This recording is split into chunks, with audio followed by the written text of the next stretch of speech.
but there was no mistake. You had died while I was away.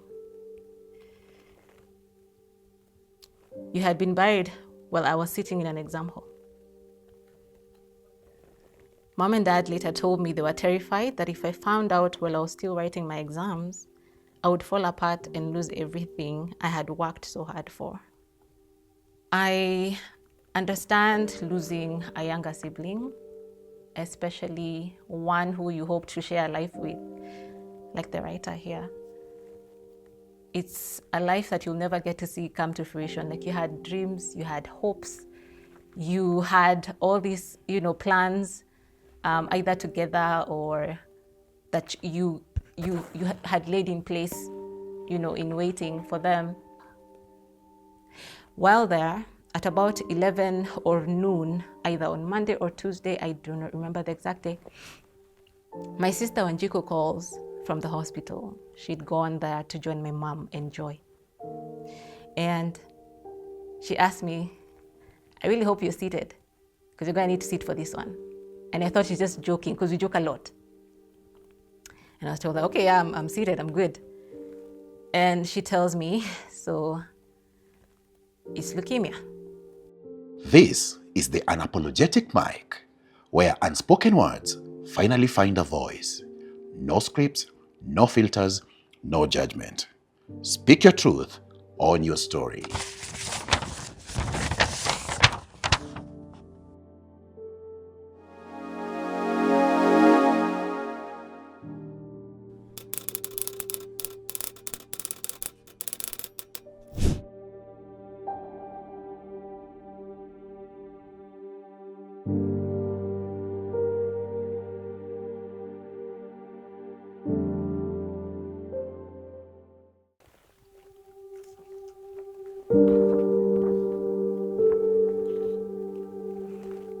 Dear little brother, I don't know how to start this.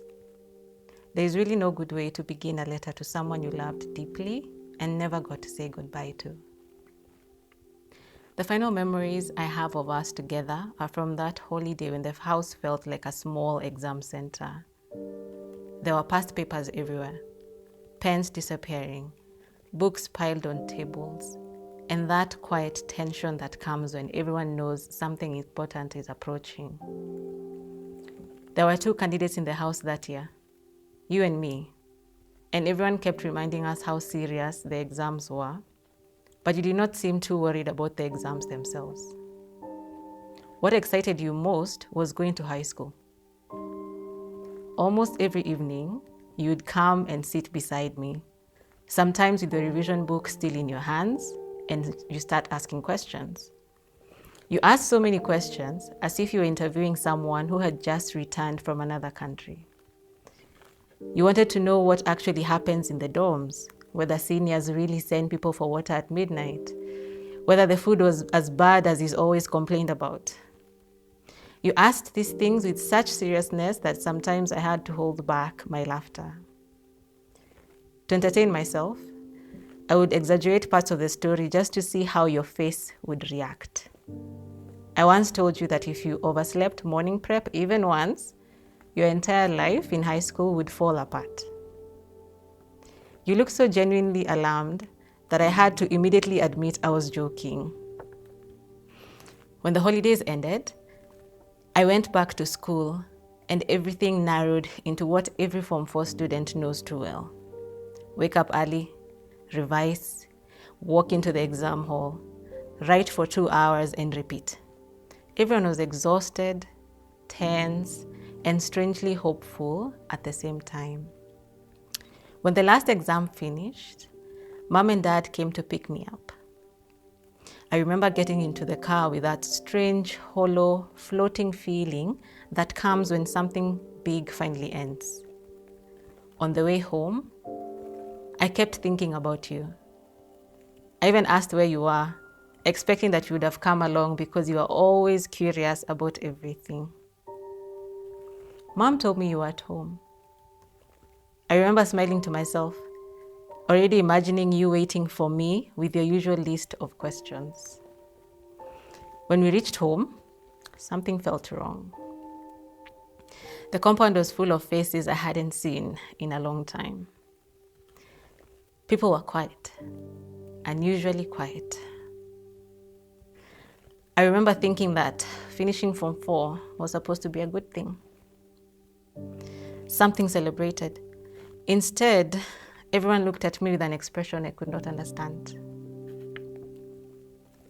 Then Dad gently took my hand and led me outside.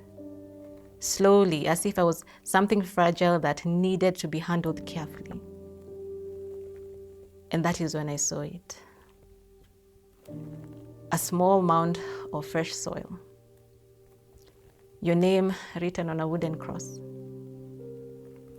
A few roses that had already started drying in the sun. I stood there waiting for my mind to catch up with what my eyes were seeing.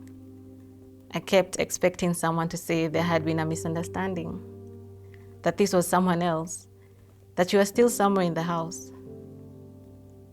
But there was no mistake. You had died while I was away. You had been buried while I was sitting in an exam hall. Mom and Dad later told me they were terrified that if I found out while I was still writing my exams, I would fall apart and lose everything I had worked so hard for. But at the time, all I could feel was anger. That choice should have been mine, not theirs. For nearly a month after I came home, I barely spoke. People would talk to me, and I would respond with a nod or silence because nothing in my mind made sense anymore. It felt like everyone else had lived through something together, while your only sibling had been left outside of it. For a long time, I was furious. I understood why they did it, but grief doesn't follow logic. All I could think about was that chance to say goodbye to you that had been taken from me forever. Even now, if I'm honest, forgiveness is something I'm still learning how to approach. I miss you more than words can hold. Not just the brother you were, but the life you were supposed to share. Sometimes I still catch myself wishing I could hear your voice again, asking one more question about the future you were so excited to step into. And in the quiet moments, when the world slows down, I feel the space you left behind, and I realize how much of my heart will always be looking for you. Love, your sister.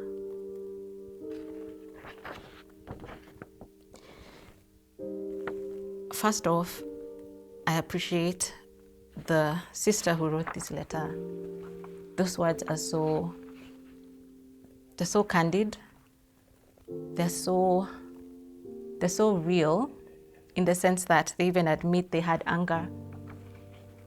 They even admit that there were things they feel were left illogically, or they could not share in themselves. I appreciate that they even mentioned that they now understand what everyone around them was trying to do. It doesn't always feel that way in the face of grief. I understand losing a younger sibling, especially one who you hope to share a life with, like the writer here. It's a life that you'll never get to see come to fruition. Like, you had dreams, you had hopes, you had all these, plans, either together or that you had laid in place, in waiting for them, but they never. You're never gonna see them come to be. I think it's even tougher when you're an elder sibling and you lost a friend that you never had to go looking for. It shifts something even in your own, circle. You'd invested a lot right here, even in you being vulnerable with them in instances, you loving on them in a way that you might not even love on a friend. You receiving love, from them in ways that perhaps not even a dear friend could share. And so it feels like a very big shift in your life. I say I have two sisters, and one of them shifted addresses permanently. Yet, kwa ground, I have one younger sister, 3 years apart, 3 or so years apart. And we live together, or at least we've actually lived the longest, together on our own in the last 1 year or so. Partly because of the grief that we both share in grieving our youngest, or the baby of the house, who passed away in 2024. So Joy was 7 years old, almost turning 8. And she was the bubbliest child I know. To date, I liken her to a kitten. She would play endlessly. She would be the most curious little thing. She was just a lot of joy in itself. She knew she had 2 older siblings, and she wasted no time in even letting other kids know that, oh, I'm going to call my elder sister on you, or telling the other, between us, myself and my other sister, that if you don't do XYZ, then I'm just going to go and tell so-and-so to do XYZ for me. Like, she had that assurance of, I have sister A, sister B, and I can fall back on them. Of course, growing up, you also assume the role of a deputy parent, if I may use that. And you end up caring for this young one beyond how you'd care for a sibling. You make plans with them in mind. You're there on nights when the fever is terribly hot. You're there figuring out, their schedule from school, or figuring out how to sit in for mom who has to leave the country for work. And ideally, I think we stepped into different shoes, just all to ensure that Joy was very well taken care of, given that it was just the 3 of us siblings and our mother. In the year that Joy passed away, my mom and Joy had just moved to, a new house. And it was like the start of something new. So they had a couple of months, give or take 6 or so, where it was firsts of a lot of things. It was the first harvest of the kitchen garden. It was the first of a new school. It was the first of this new house, and a lot of firsts that she got to experience. It was the first time in a very warm place, which we also think triggered the expression of leukemia. Never once was there a sign that she had leukemia at all. Never once had we even come across anyone in the family who had signs, symptoms, or had an experience with leukemia. And so you can imagine how much thrown off we were by, number one, this is happening, and happening to the bubbliest person we know. So it started with a series of fevers here and there, loss of appetite here and there, feeling tired, loss of excitement, small things that would indicate that, something's up with Joy, but we'd get through it, because again, we've been here with fevers and such. But along the way, it proved to be much more than that when her body started changing in different ways. Her skin changed in different ways. Her face changed. Her body weight, in small, minute ways that you'd catch on much later. And I remember specifically the day she got admitted to hospital. I remember I was home. I was working. It was a Saturday. And that week, my mom and Joy had been to the hospital a couple of times and had been advised to seek a blood transfusion. Actually, to seek a pediatrician's support or check-in. And so when they got to the hospital, they were told that she urgently needs a transfusion. And I remember, the finances were not even that good at the time. My mom had been, out of work for a while. And so our minds were racing to different corners, but then I believe the denominator here was, let's just get them sorted or signed in or get whatever they need and then figure out the finances later. And I remember even the Uber driver who took my mom and my sister to the hospital was also very actively involved. I believe his name was Dominic. And so they went from hospital A and quickly to hospital B, where they were told this girl really needs some urgent blood transfusion. And he, without even thinking twice, was like, I'm here for whatever you need, let's go. And even as we figured ourselves out, even as I tried making calls here and there to people I knew at Kenyatta, or people who could help us out, perhaps even get the most urgent care needed. On the ground, I believe Joy didn't even know what was happening because my mom would do a very good job of, just telling her things are gonna be good. We just need to have you checked out by doctors and that kind of thing. And of course, leukemia was the farthest thing from our minds. We were all about where do we get blood, for her transfusion. She was one of these rare blood types, I believe, O negative, if I'm not wrong. And so again, you're also thinking about, okay, would we have enough where they're headed, or would we start looking through our contacts list and well-wishers? And that's all that we knew at the time, that's all we needed. And so they get to Kenyatta and unfortunately need to get admitted. We didn't foresee that happening, but then we also thought, probably it's just for the weekend, for observations. So I made my way to the hospital.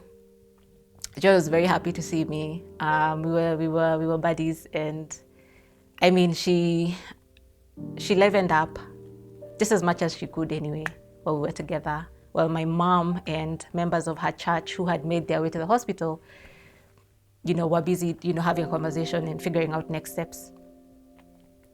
And I remember that morning as if it were just the other day, because we had conversations with nurses here, doctors there, Joy here, I think, playing with something I'd brought her to play with, or a book that she was reading, I don't remember.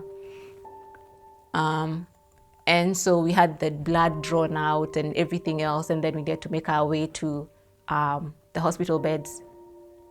And so same day, my mom and I made plans of, you go back home, pack whatever you need to pack, and I will stay with Joy myself. So I decided to spend the night.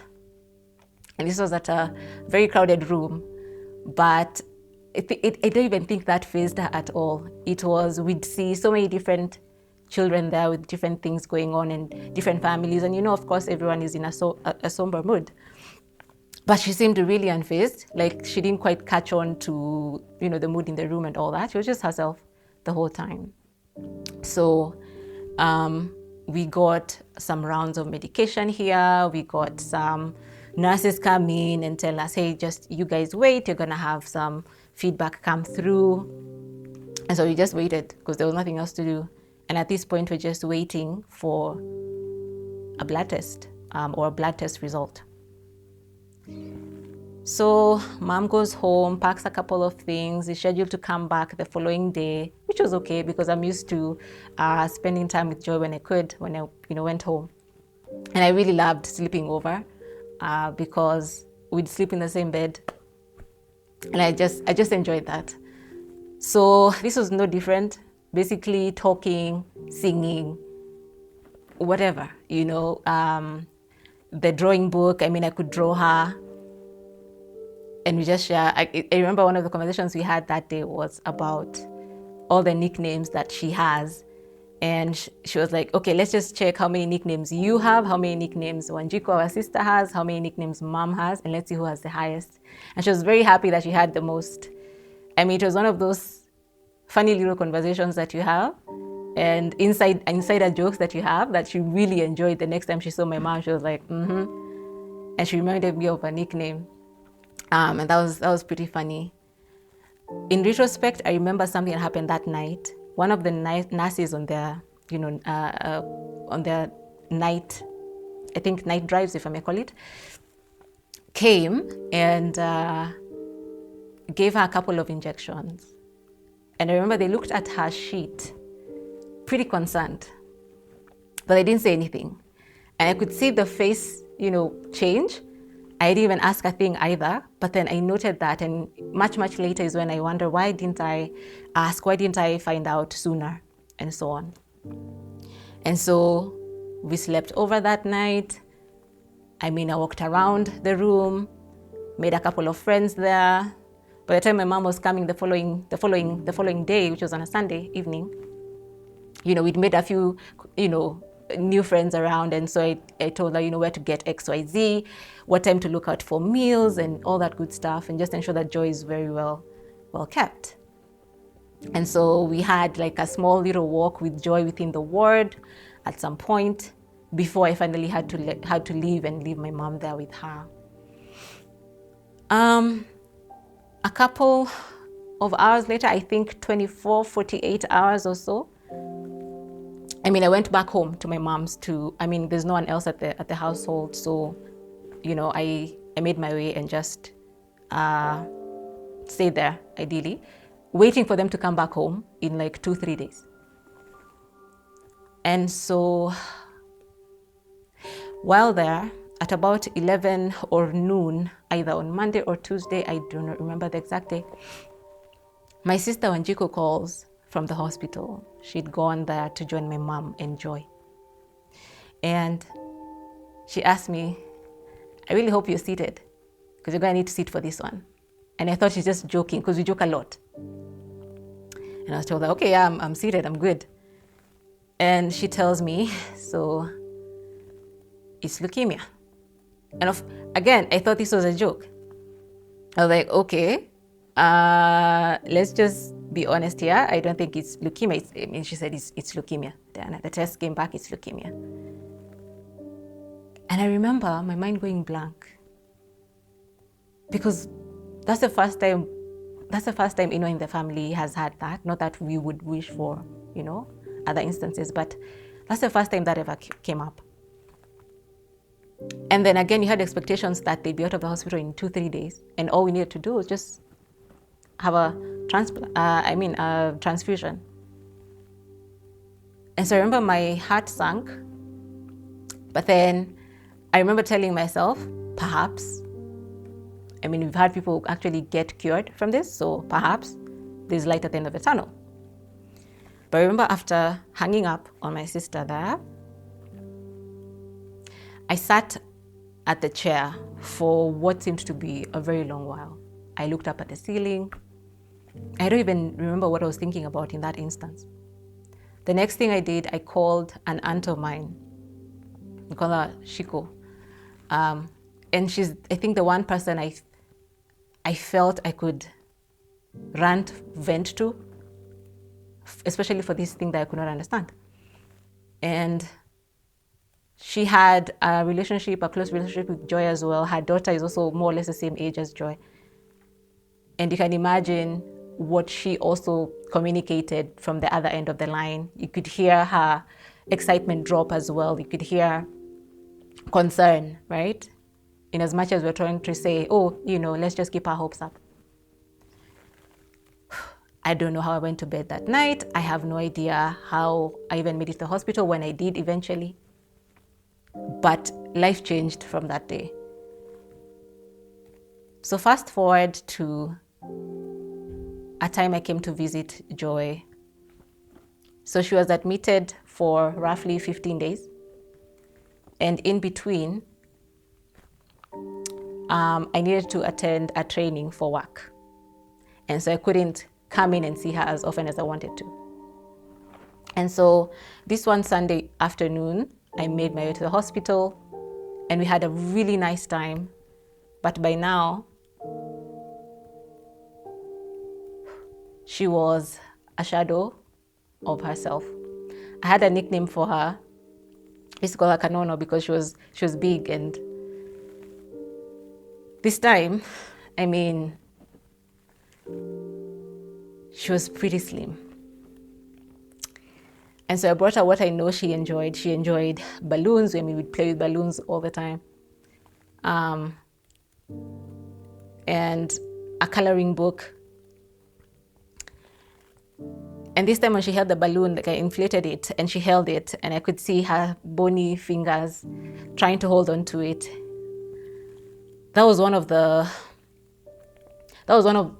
scenes that I can't get out of my mind, because that was not necessary. That was not her. That's not how I knew her.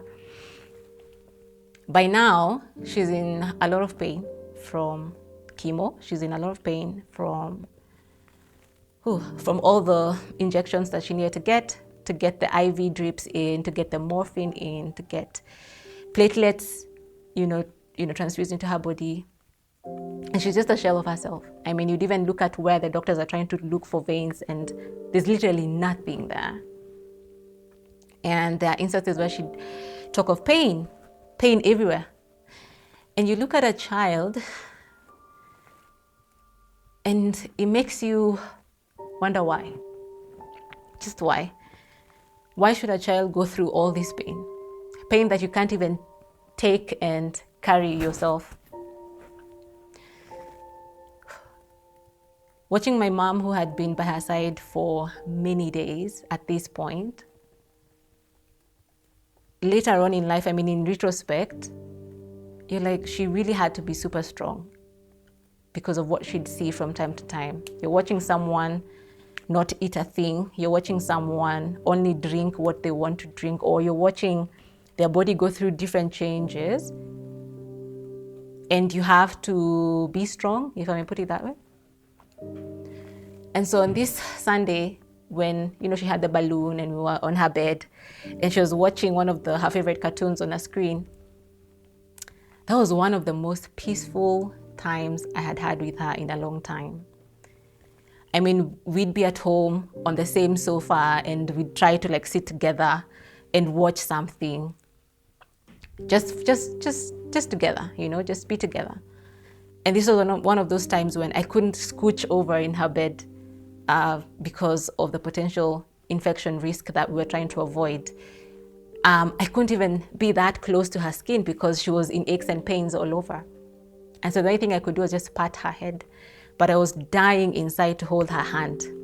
I really enjoyed holding her hand. And so as we watched her cartoon, and she told me again who Marsha and the bears were, and why this girl was raised by bears, I felt like the closest we've been, and the closest we'd been to our time together at home. And that was a memory that I kept to heart. And so I remember that day, since I needed to leave and go start my training, actually I had to check in to where we were, to accommodation. She asked me a question that to date I keep asking myself, what if I'd answered differently? She asked me, do you really have to go? And I remember wondering to myself, do I really have to go?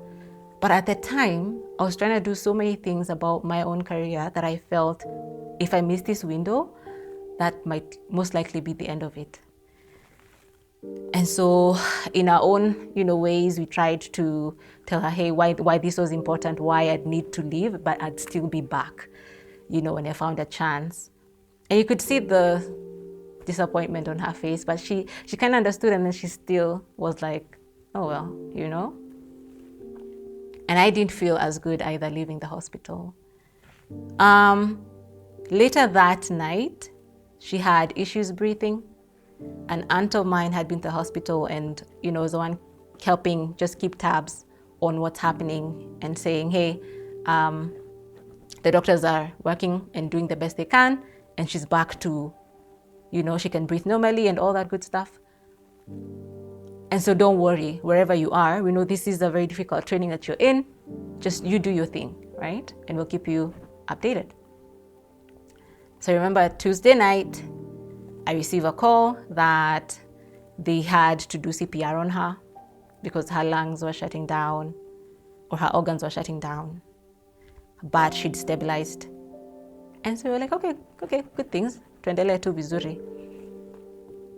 So what I didn't know is that sometime later on Wednesday morning, or towards the break of dawn, she'd be no more. My mother and my sister Wanjiko were by her side that night or before she died. It sucks when I think of I could have been there, but I wasn't. And it does feel like there was a goodbye that was never said, especially not said in the way that I'd have loved to say it. We had this little ritual where whenever I'd come home and we're saying goodbye, I'd tell her how beautiful she is, how brave she is. Joy is kind, Joy is beautiful, Joy is brave, and God loves you. And she'd tell me, and God loves you too. And so I felt like this goodbye just didn't go out the same way our other goodbyes went. And of course, it didn't. And I felt robbed of that moment. So Wednesday morning, my sister Wanjiko calls me. This is a couple of hours after Joy passed away. So my sister Wanjiko calls me and tells me, the doctors want to talk to you. Could you make it to the hospital this morning?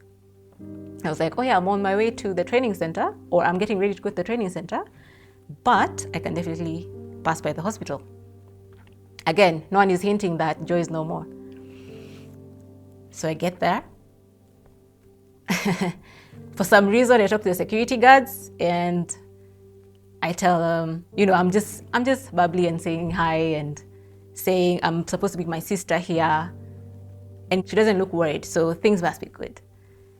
And what I did is that this security guard knew already. My sister had let her in on, what had happened, because they'd seen her a couple of times at the hospital.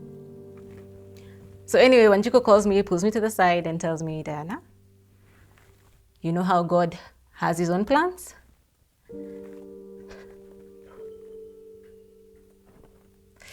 We'd have wanted Joy to be here, but it was time for her to go. And she's gone. I think time stood still. I was outside the ward. I was up, I think, around the elevator area. And I remember my legs gave in. My knees could not carry my weight at all. I think I screamed. At some point, I lost my voice. And I felt like my sister was playing a very cruel joke on me. Because what do you mean she's gone? What do you mean Joy is gone? And we were there for what seemed like an eternity because she just gave me her shoulder and said, just let it all out. And we were there for an eternity. At some point, I think I almost punched her. I mean, you're dealing with the shock. And once I think I could catch my breath and I was calmer, she said, hey, so are you good? Can we go in and see Joy's body?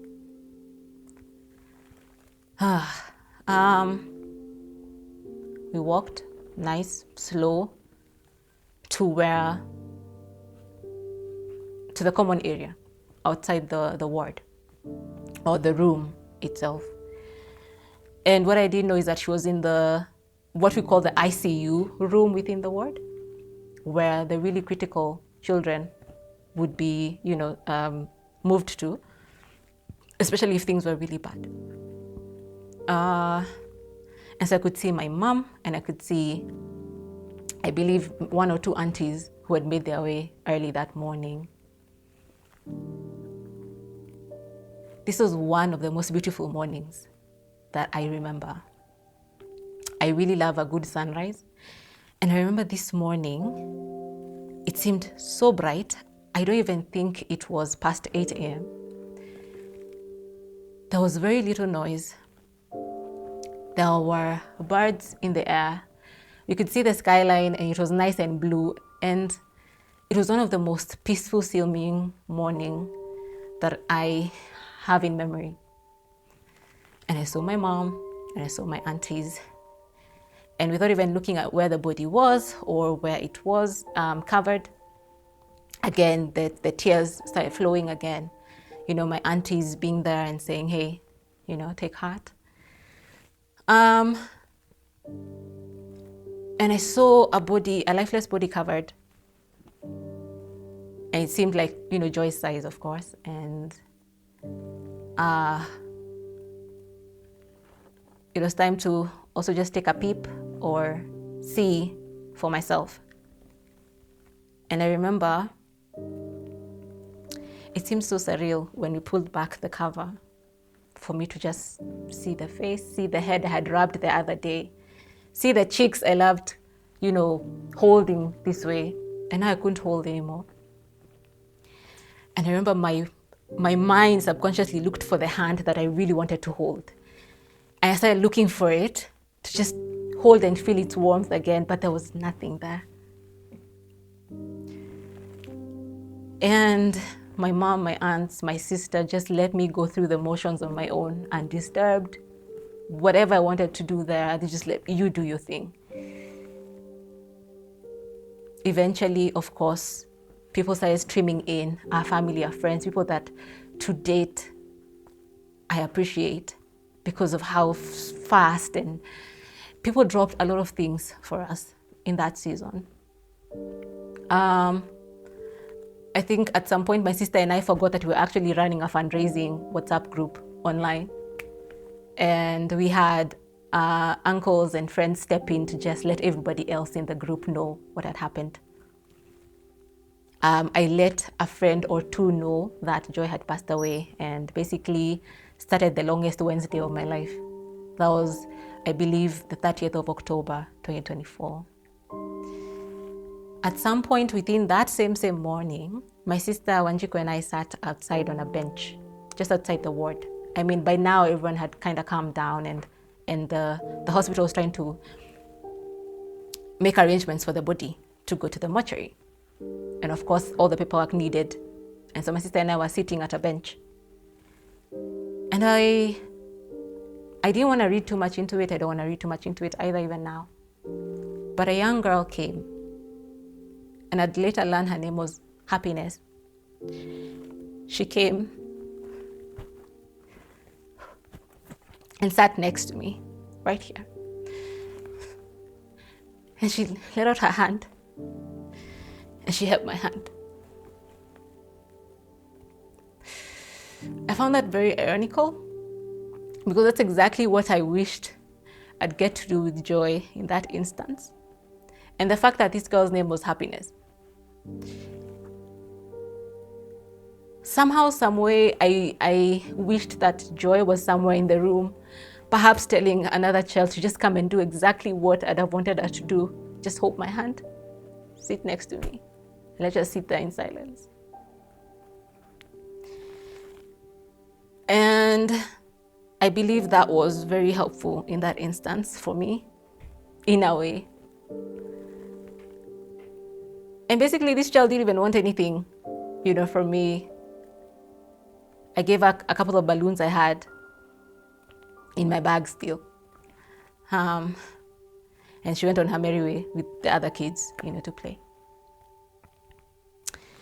So the rest of that Wednesday was a very long drag, moving from the hospital area to the mortuary, to confirming that this is the body, to now having the body and ferry it to the mortuary back home, or where we were going to bury Joy. And so my mom and my sister did that, journey back to the other, mortuary center.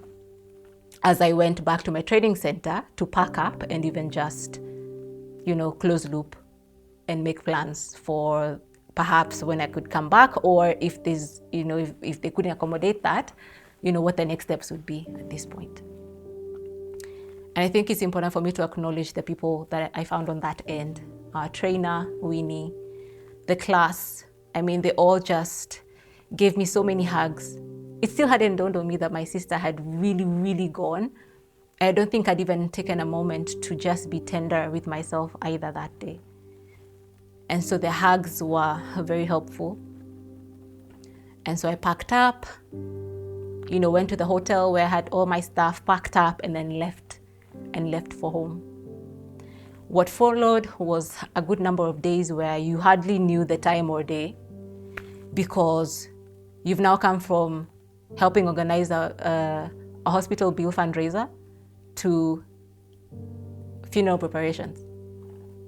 And of course, trying to step into the gap where my mom should not necessarily bear all this on her own, right? And if she needs out, if she needs to leave the house, ideally one of us, myself or Anjiko, would need to be there and host people, because we had a lot of people streaming in, which was a gift in itself as well. At some point, I stopped even thinking about my meals, grooming, because there was always someone redirecting me and telling me, hey, Waceke, it's time for you to. And here you go, here's a plate for you. Have you had something to eat? I saw people come from far and wide. I saw acquaintances. I saw people who are even out of the country and even sending their own loved ones to come and represent them. We saw family and friends we hadn't seen in a while, and others who had been there all the way. We saw Joy's friends, Mwanjiko's friends, co-workers, people you'd never have thought of seeing in spaces that you're in, And so that in itself for me was a very big gift. So, along the way, the week took shape.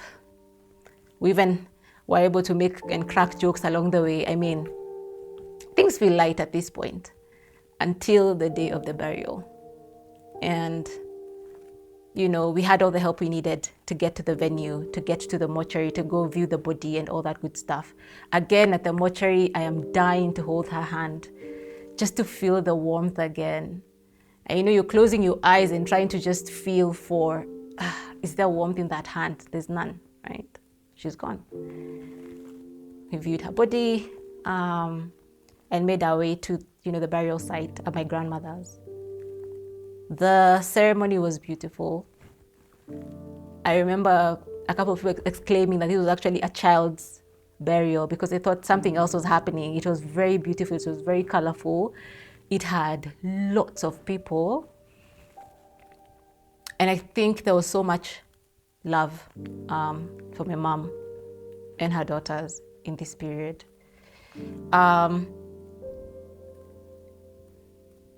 One of the things I fear during funerals or burials is when you have to drop the clump of soil into the grave, especially on the coffin, yeah? So when I hear that thud, I don't know, something just shakes me up. And so I remember while we were at the gravesite, and I almost didn't drop mine because I felt like that was such a finality. I really did want to say goodbye. I remember many days later, telling my mom and my sister that I was very angry at Joy for dying. At that point, right there at that gravesite, I was very angry at her for leaving. And later on, I think about it and be like, did she really have a choice anyway, But I was so angry and I felt so justified. But then I found the strength somehow along the way to even just ask for a spade and also just drop a couple of heaps. And I remember telling myself, I'm going to drop 7. 1 for each year that she was alive, because I want to acknowledge that she actually lived and she was here. And I got to experience her for 7 good years. Would have been 8. And I took those 7 heaps and I dropped them in there as a way to also kickstart my goodbye. Handed over the spade and let everything else just, happen. And they put that fresh heap of soil on her grave. We planted flowers she would have loved. She loved flowers. They were so beautiful. They were so white and pink. And of course, that wooden cross with her name on it. Things that seem so surreal. My sister and I took photos at the gravesite, found a way to even crack jokes and smiles and poses. Somehow we did. And when all was said and done, we all went back home. I took a couple of flowers. I think I took like a stem of each variety there. and went back home and used one of those little emoji glass jars she had for milkshakes and just used that as the new flower pot for all these roses. Oh, I know she'd have loved those flowers. And so for the next couple of days that followed, I'd wake up and see the flowers and feel, I don't know, I think feel nice. I've not revisited her gravesite since then, because somewhere deep down I know she's not there. She's not in there, per se. But I did feel like if the next time I went there, I'd actually bring a chair and just sit there all day if I have to and just talk to the emptiness or, So there was a lot of work that came after that, a lot of emotional work that came in after the burial.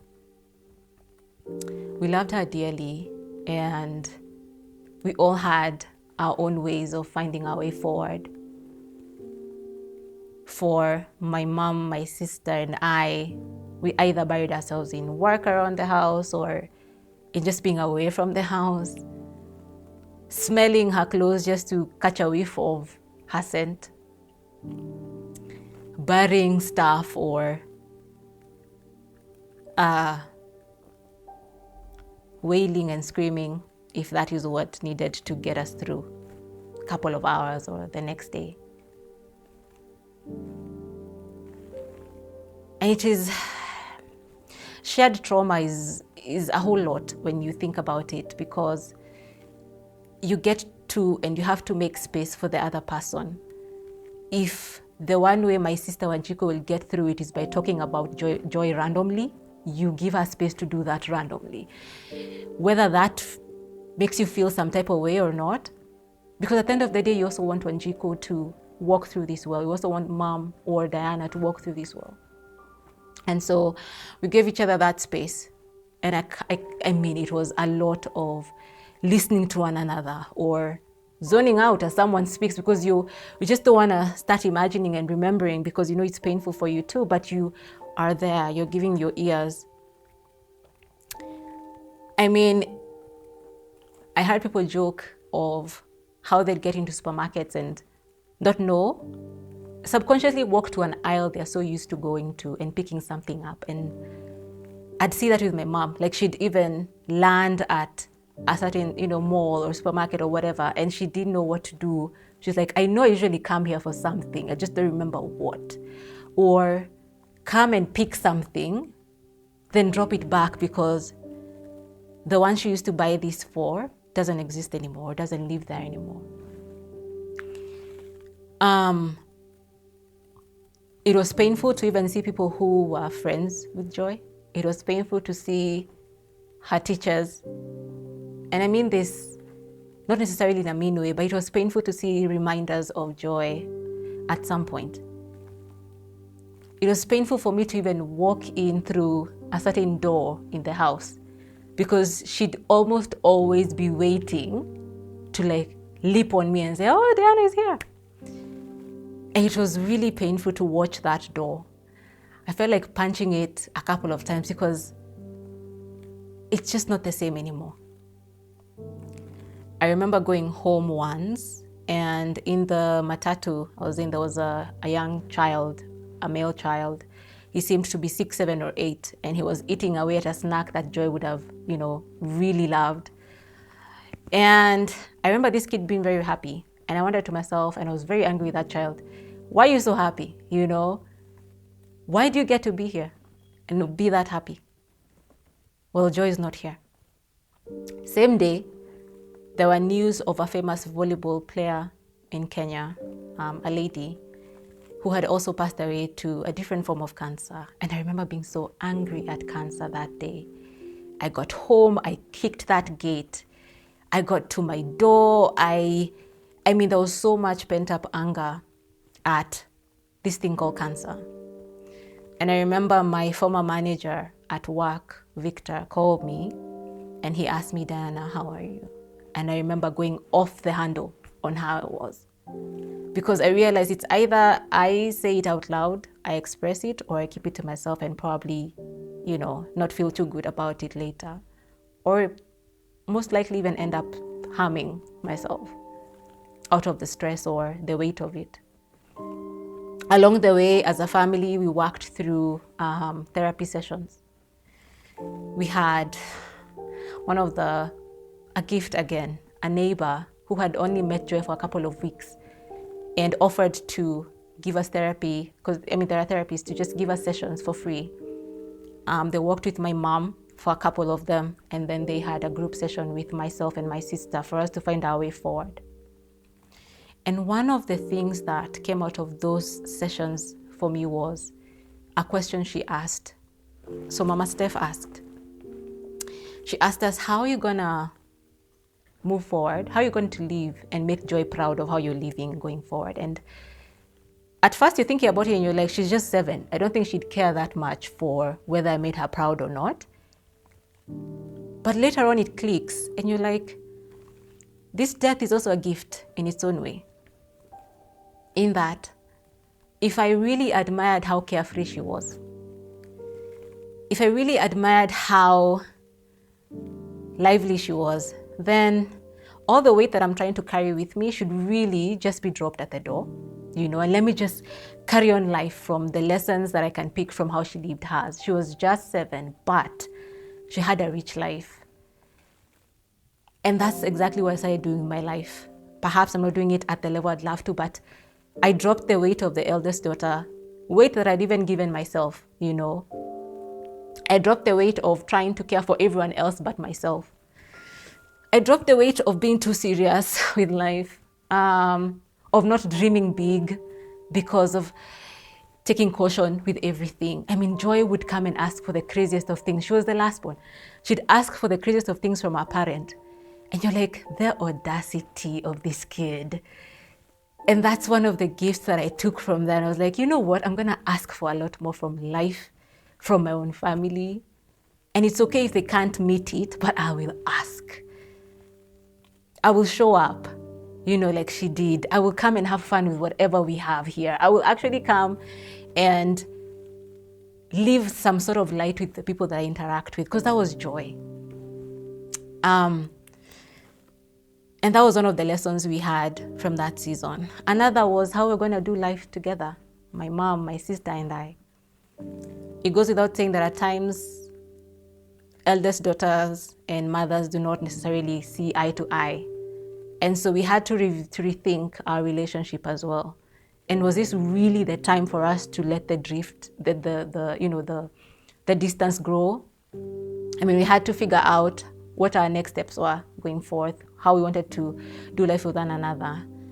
Myself and Wanjiko, how are we going to do it now that she's now the youngest sibling I have around? And I'm the only other sibling she has around. It has really taken a lot, and a lot of vulnerability. I sought my own therapy elsewhere as well.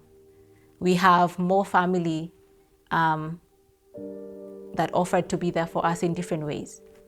Friends who offered to call me up whenever, call me and rant, do whatever. Along the way, I made my way back to the hospital and would sit outside the ward and just watch the other children in that room during visiting hours and just cry and cry and cry and wonder why on earth ours had to leave in a span of 2 weeks. Somewhere within, this whole season, someone asked us, you asked the question, why Joy? Yet, who would you sacrifice to go in her place? Not even your worst enemy's child. And you start looking at it differently and seeing that at the end of the day, we're all gonna pass away, we're all gonna be together, depending on what you believe in. And for me, I look forward to the day I pass away and meet her again. I'd really love to meet her again and do life with her, wherever. And the fact that you can't wish this on anyone else. I remember during one of those therapy sessions, I said something that I didn't quite think would be taken very well. I said that I'm actually glad that she's the one who passed away and not either of the rest of us. And this is the reason. Number one, she was in so much pain. terrible pain that none of us could actually take and carry for her. Number two, given how much she loved all of us individually and collectively, I think she'd have been really, really scarred. And finding her way forward as a child might have been challenging. And I felt, you know what, we've taken a couple of blows in this life ourselves, and we are adults, young adults, and we have our mom here. Perhaps we can find our way forward much easier than she would. But then, of course, there's God, and He gives people grace to do it. But I really look forward to the day I'll see her again, play with her again, talk again. I miss everything about Joy Monica. Today, I wore a dress that she loved but never got to see. She saw it in photos. I wore it at an event back in 2022 or thereabout. And she always longed to see me in that dress, this dress. And so I felt today, let me kind of bring her closer by wearing something that we both liked. I find myself doing that a lot with either a pendant I'd gotten her or a jacket I still have of hers, something that fits me because it was really big. I think my mom was trying to let her grow into it. But it's one of those things I wear just to feel kind of close to her. It doesn't have her scent anymore. It doesn't have any imprint of her anymore, but that's one thing I want to keep for a very long time.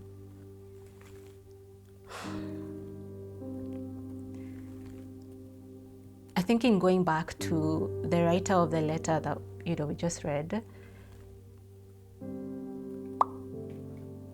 I don't think grief is any less for a sibling at all. Especially when you're the elder sibling. Perhaps it's different when you're younger, I don't know. But when you're an elder sibling and you had all these hopes and dreams and what you wanted for this young child, I mean, you felt like you've actually got the way. Now you know some pitfalls that they don't have to walk into because you've been through them. It does feel like a really sad joke and like someone robbed you of something.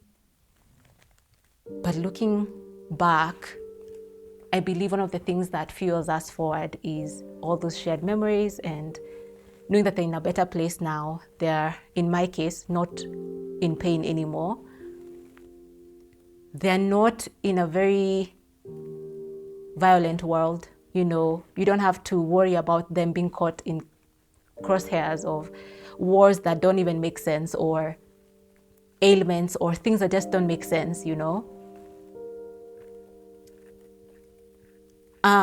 I think it's also important for you as a sibling to, when you can, work with someone who somewhat relates to your journey. I'm lucky I had Wanjiko. I still have Wanjiko because we're not done. We're not done healing, or we're not even close to saying we're almost there. But I feel Wanjiko relates to it that much more because this was also her sibling. They had a relationship of their own, of course. But at least she gets me when I say I miss that young child, or I'm scared to be around other children because I don't wanna feel like I'm betraying joy by being very happy with others. Like, it's just the weirdest things. But at least I have someone who's not judging me. I have someone who I also understand when it's time for them to pour out their heart and just be there for. There are days, Lord knows, there are days we are very strong, then there are others where it's just very hard. And one would tell you, it's been over a year. You should be over it by now, or she was just a young child. I mean, surely it's not that much of an imprint like that with an older person, but I think he who feels it knows it at the end of the day, to quote Rome in Virgo. It's good and important to work with therapists. It's good and important to work with friends who are offering to be there for you. It's also good to spend time on your own, I believe, and really work through the thoughts that you have and all that love that just feels stuck in there. It's also good to open up your heart and your whole self to receiving love, to receiving experiences that give you joy. The other day I fell in love and things didn't necessarily go as I wanted them to, but I was so happy that my heart was alive. And I think it's been one of those markers of I'm still alive, I can still feel, I can still give, and I can still receive.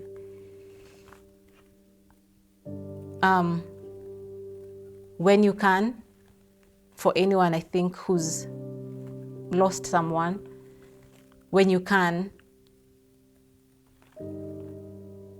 I think pick yourself up and know that there was no vendetta against you. I don't think it was personal, between you and God.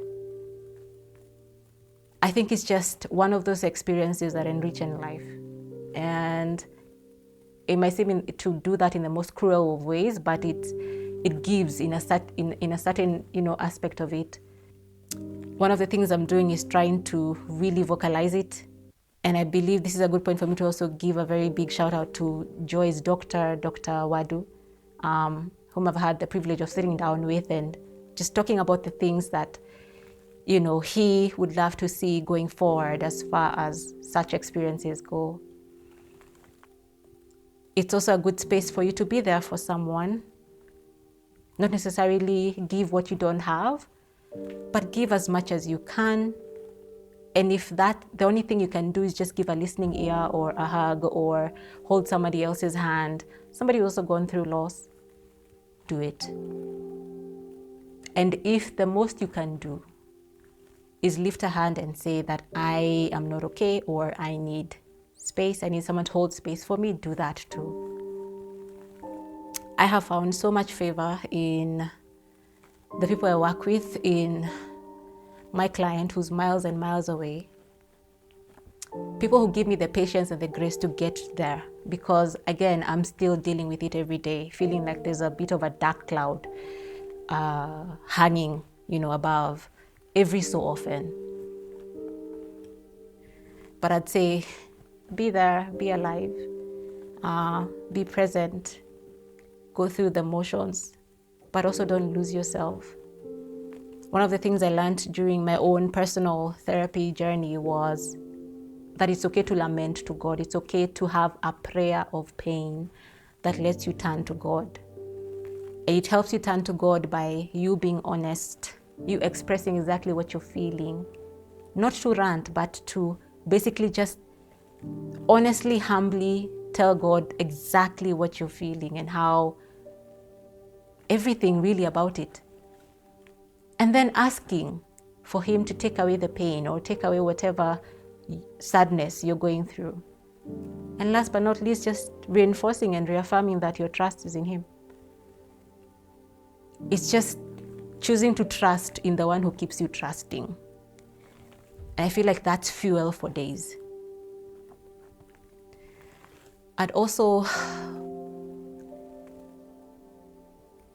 this morning before I came here, I thought of what I'd love to say to someone, maybe to Joy, maybe to my mom, maybe to my sister, Wanjiku. And to my mom, I'd love to say, Pole. I can only imagine what that's like. And especially in the face of other sorts of losses. And that's a story that, is for my mom to tell, as far as maybe losing other people in her life who are this close in her life goes.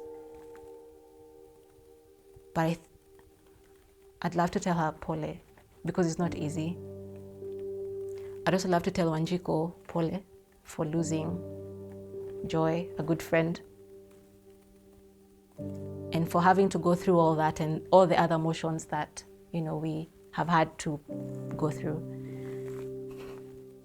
I'd also love to say thanks to everyone who's been there, everyone who's going to see this, everyone who's everyone who's been a part of it, basically. I'd also love to encourage someone who's going through a different type of loss. That's not necessarily a sibling, a person in your life. It could even be a job that you really wanted, or hopes and dreams that have taken a different course. I'd say it's not personal. And I'd say that question of why is very real and very justified. I think the redirection that I'd ask you to make is ask yourself in whose hands you're in, and who allowed it to happen, not necessarily to harm you, but to let you see something through it, or to show you some beauty through it.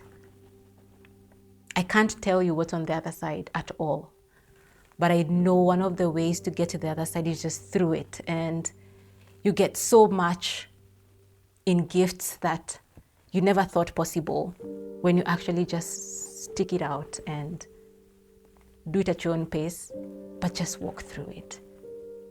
Don't feel that this is the time to end your own life. Don't feel that this is the time to end any other person's either, or any other thing really. But just trust it and actively voice whatever's going on and feel what you need to feel. But walk through it. It gets better. It gets kind of lighter somehow. And there's a lot of us out here to give you a hug when you need it.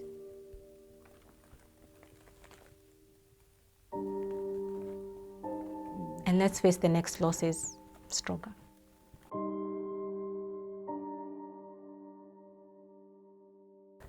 To Joy, I love you. I love you a whole lot. And I know you know that. I'm not even worried about that.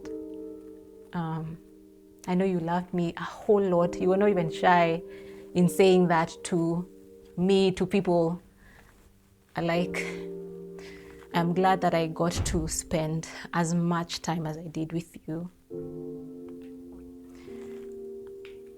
I can't wait to see you, to hold you again, to get to know you again, to play with you again, to talk again, because you are one of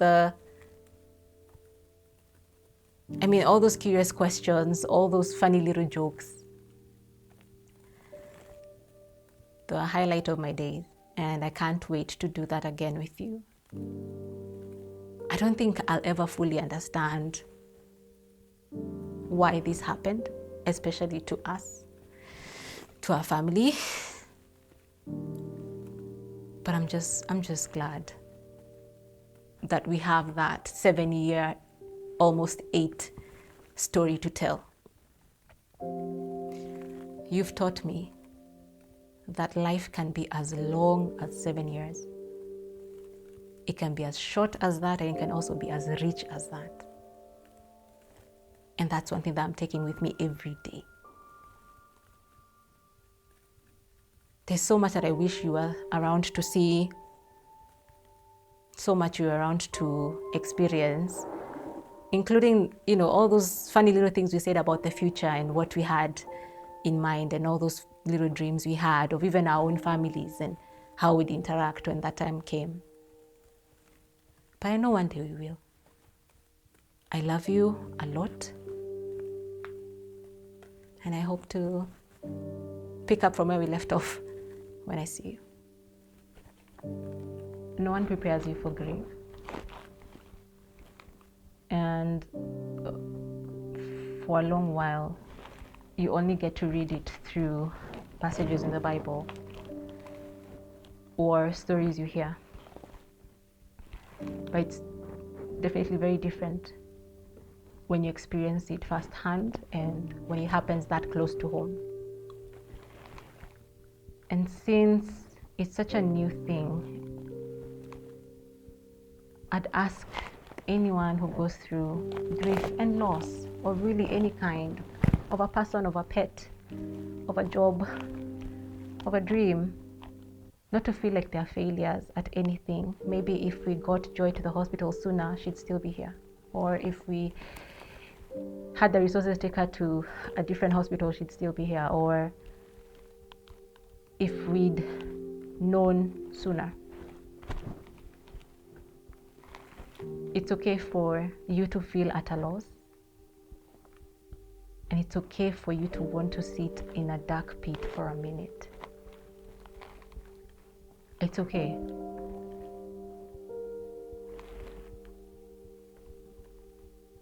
But it's also okay to crawl out of it, to seek strength in others or to lean on others as you do so. It's also okay to show up for someone else who's gone through loss.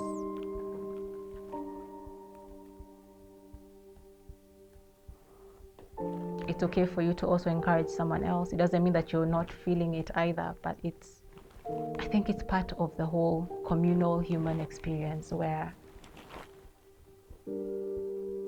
everything ties in together. So I'd say, don't be on your own in these seasons. If all you've had is yourself for a while, if all you've had is that deafening silence and walking as if you're the only one walking in your own plight for a while, it's okay.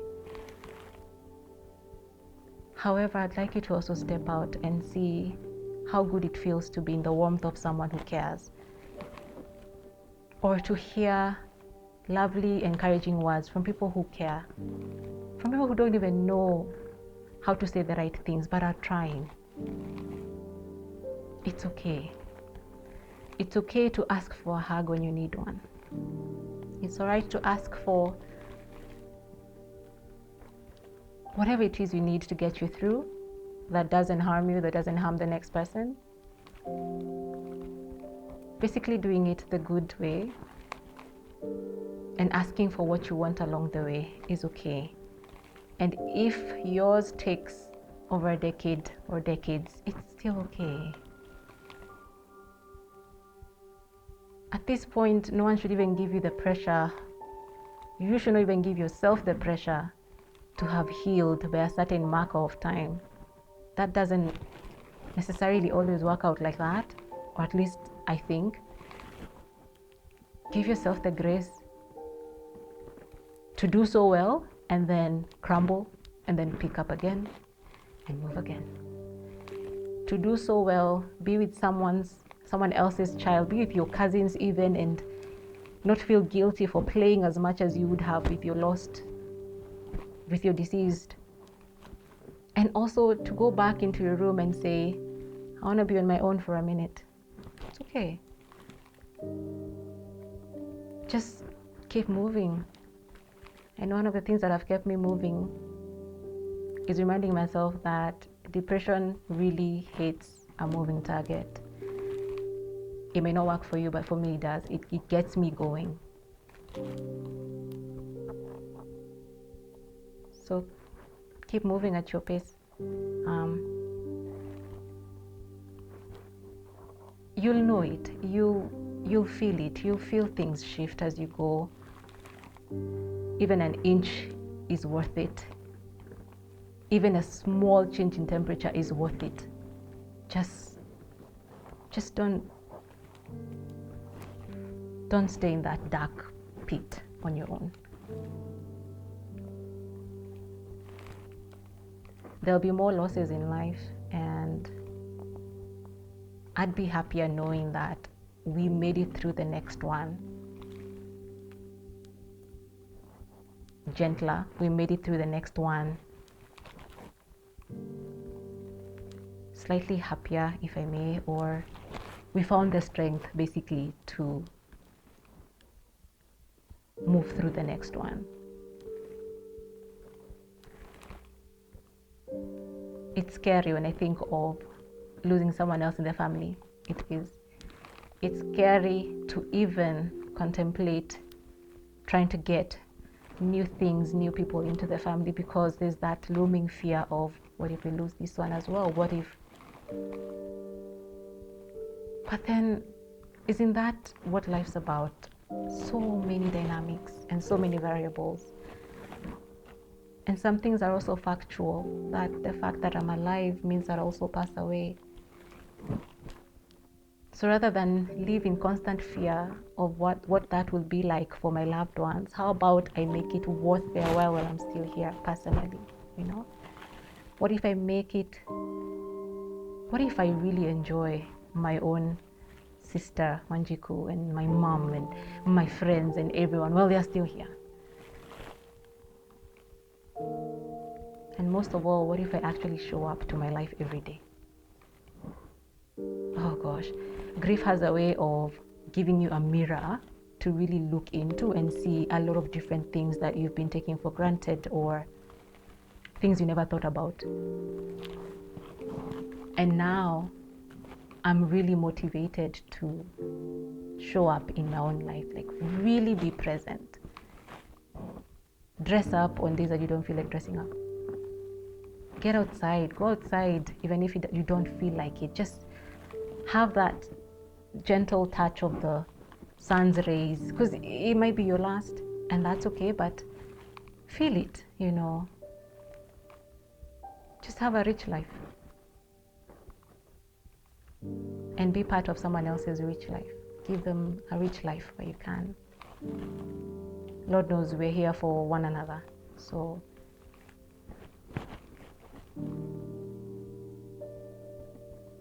find you and let's do life together, you know.